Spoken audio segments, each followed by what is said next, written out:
Russia America વચ્ચે 36 વર્ષ જૂનો કરાર તૂટ્યો.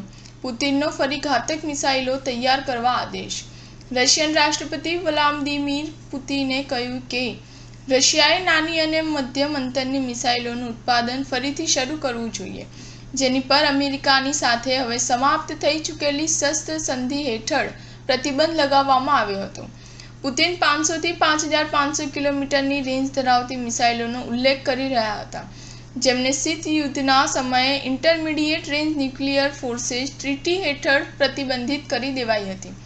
અમેરિકાએ 2019માં રશિયા પર આ સંધિનું પાલન ન કરવાનો આરોપ લગાવ્યો હતો અને તેનાથી બહાર આવી ગયું હતું.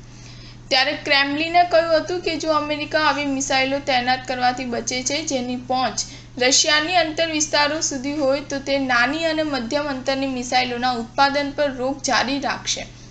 પોતાના ઉચ્ચ સુરક્ષાને એક ટેલિવિઝન સંબોધનમાં પુતિને કહ્યું કે અમેરિકાએ ડેનમાર્કમાં સૈન્ય અભ્યાસમાં આવી મિસાઇલોનો ઉપયોગ કરવાનું શરૂ કરી દીધું છે, જે રશિયાની અંતર સુધી હુમલો કરવામાં સક્ષમ છે.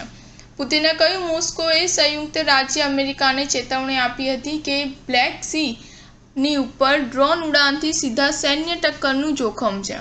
આપણે આની પ્રતિક્રિયા આપવા અને આ વિસ્તારમાં આગળ શું કરવું જોઈએ તેના વિશે નિર્ણય લેવાની જરૂર છે. એવું લાગે છે કે અમારે આ સ્ટ્રાઇક સિસ્ટમનું ઉત્પાદન શરૂ કરવાની જરૂર છે. સ્ટાર ન્યૂઝ 7 હંમેશા સચ્ચાઈની સાથે.